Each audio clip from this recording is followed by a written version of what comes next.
নমস্কাৰ নৱম শ্ৰেণীৰ সমশিক্ষাৰ্থী।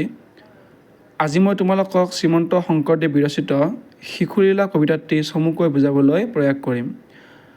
চোৱাচোন সকলোৱে, ইয়াত কি কৈছে? দিনেক যশোদা নন্দ জায়া। এদিনাখন নন্দৰ ঘৈণীয়েক যশোদাই আপুনি মথন্ত দধি গয়া নিজে নিজে দধি মঠিবলৈ ধৰিলে। কৃষ্ণৰ শৈশৱৰ লীলাক স্মৰি শ্ৰীকৃষ্ণৰ সৰুকালৰ কথাবোৰ স্মৰণ কৰি কৃষ্ণ গীত গাৱন্ত সুন্দৰী শ্ৰীকৃষ্ণৰ গীত গাই গাই যশোদাই দধিমঠি আছিল। এদিনাখন নন্দৰ ঘৈণীয়েক যশোদাই কৃষ্ণ গীত গাই গাই নিজেই দধিমঠি আছিল। ক্ষৌম বস্ত্ৰ পিন্ধি দিব্যক আছে কটিত মেখেলা বান্ধি আছে। মানে ক্ষৌম বস্ত্ৰ পিন্ধি দিব্যক আছে মানে কি, তেওঁ পাটৰ কাপোৰ পৰিধান কৰি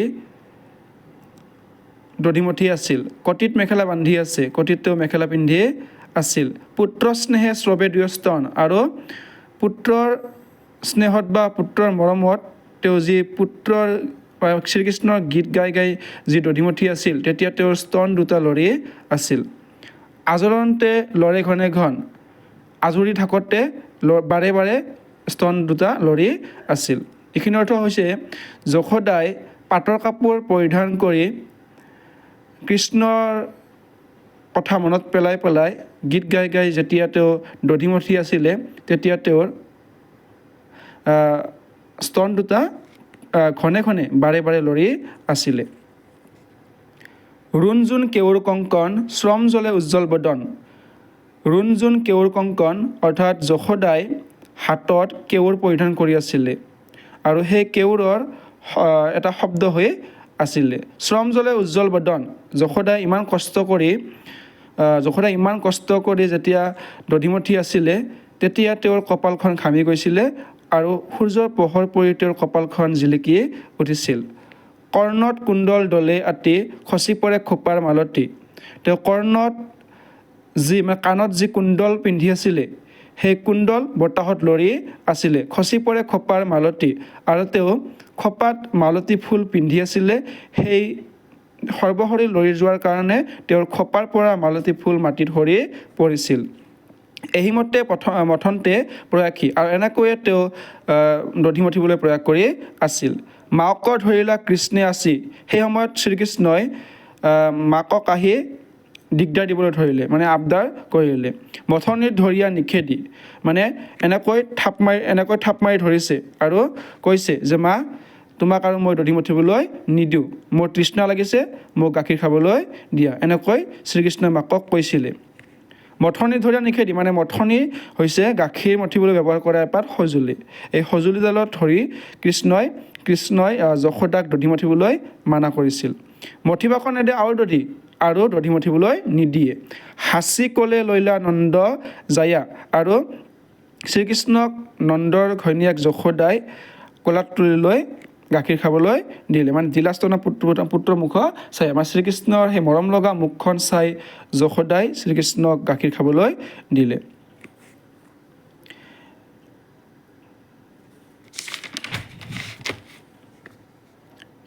দেখন্তে উঠলি দুগ্ধ পৰে। দেখন্তে উঠলি দুগ্ধ পৰে। শ্ৰীকৃষ্ণই যেতিয়া যশোদাৰ গাখীৰ খাই আছিলে, তেতিয়া যশোদাই দেখিবলৈ পাইছিলে যে তেওঁ গাখীৰ যে গৰম হ'বলৈ দিছিলে, সেই গাখীৰ চৌকাত পৰি যাওঁ অৱস্থা হৈছিলে। পুত্ৰ এৰি গল্যন্ত লবৰে, সেয়ে তেওঁ পুত্ৰক গাখীৰ খাবলৈ নিদি পুত্ৰক মাটিত নমাই দি তেওঁ সেই চৌকাৰ পৰা গাখীৰ নমাবলৈ গ'ল। স্তন পিবে নাপায় কৃষ্ণৰ কাম্পে কপে অৰুণ অধৰ, আৰু শ্ৰীকৃষ্ণই যশোদাৰ গাখীৰ খাব নোপোৱাৰ কাৰণে তেওঁ খং কৰিছিলে, সেয়ে তেওঁৰ ওঠ দুয়োটা কঁপিবলৈ ধৰিছিলে।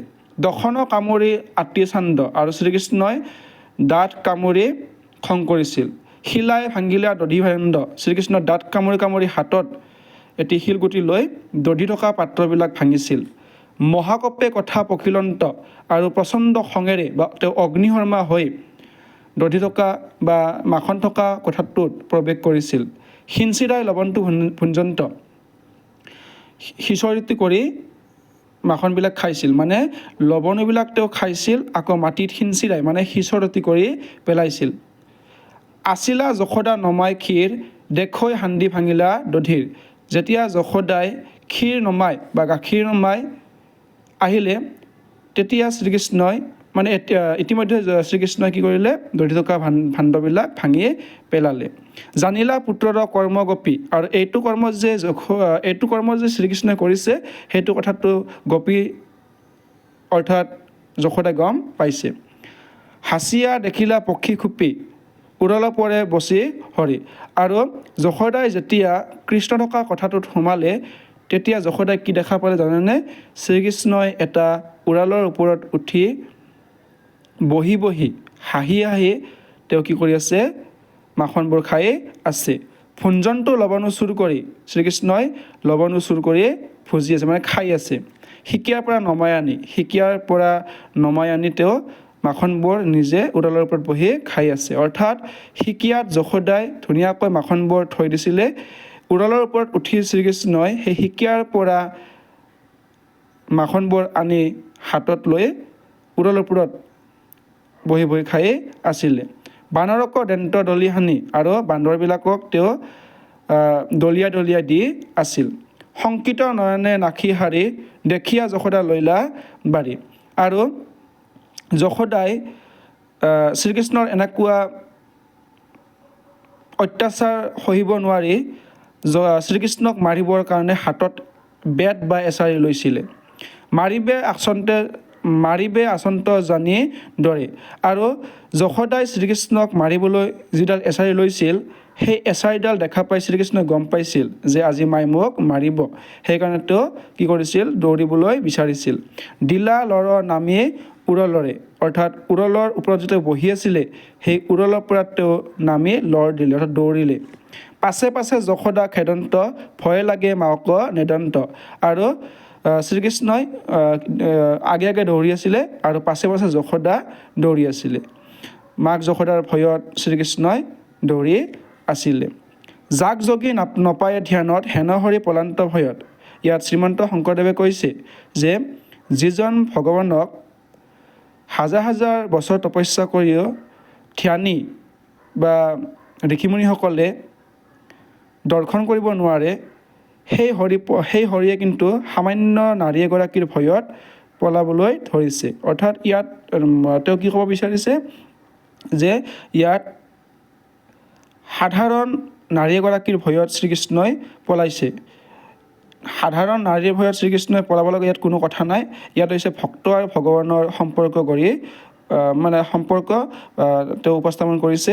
অৰ্থাৎ ইয়াত কি বুজাইছে যে ভগৱান সদায় ভক্তিৰ অধীন। ভক্তৰ মনোবাঞ্ছা পূৰ্ণ কৰিবৰ কাৰণে শ্ৰীকৃষ্ণই যশোদাৰ লগত এনেকুৱা লীলা কৰি আছে। পুত্ৰক খেদন্ত মহাসতী শ্ৰণীভৰে আক্ৰমিলা গতি।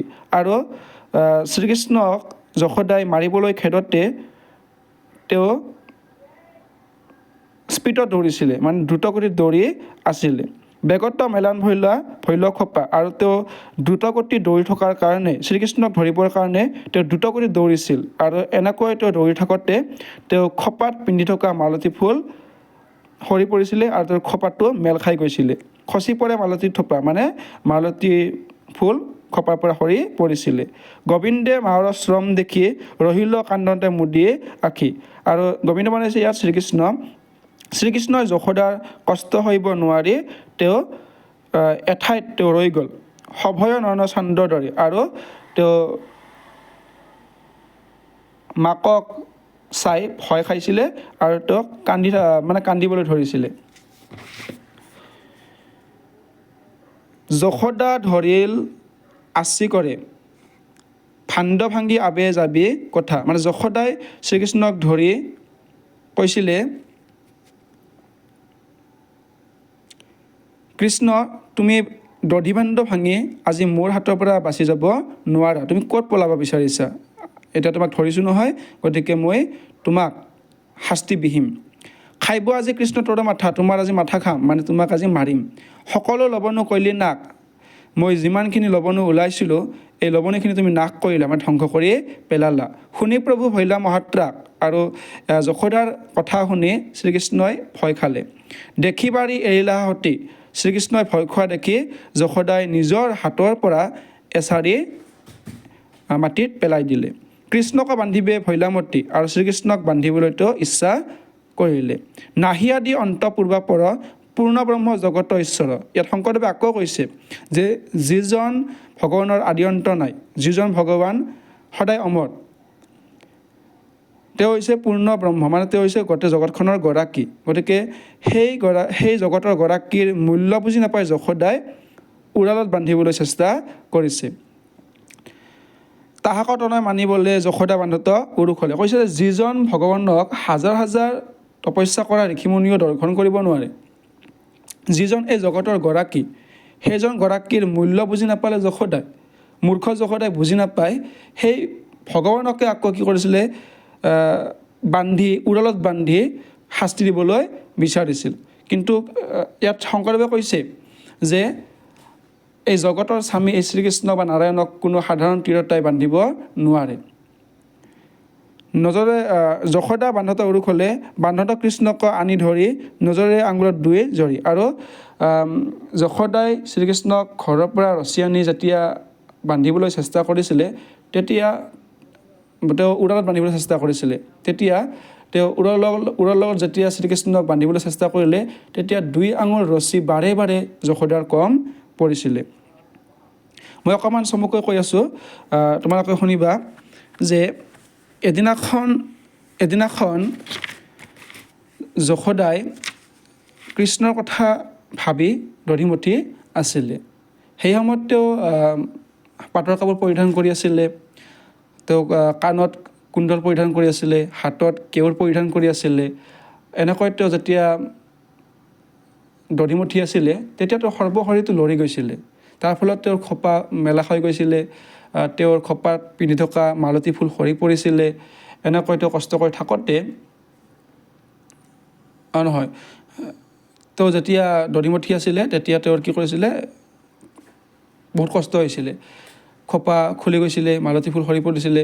এনেকৈ তেওঁ কষ্ট কৰি থাকোঁতে কি কৰিছিলে, আনফালে কৃষ্ণ আহিছিলে। কৃষ্ণ আহি যশোদাক দধিমতীবলৈ মানা কৰিছিলে, কিন্তু শ্ৰীকৃষ্ণৰ কি আছিলে, তৃষ্ণা লাগিছিলে। এতিয়া কৃষ্ণকো মৰমতে যশোদাই কোলাত তুলি গাখীৰ খাবলৈ দিলে। কিন্তু যশোদাই গম পালে যে তেওঁ যে আগতে যে চৌকাত যে গাখীৰ পগাবলৈ দিছিলে, সেই গাখীৰ কিন্তু এতিয়া মাটিত মানে উতলি আহি পৰিবলৈ ধৰিছিলে। সেইকাৰণে যশোদাই কৃষ্ণক আধাতে গাখীৰ খাবলৈ বাধা প্ৰদান কৰি তেওঁ চৌকাত থকা গাখীৰখিনি চম্ভালিবলৈ গৈছিলে।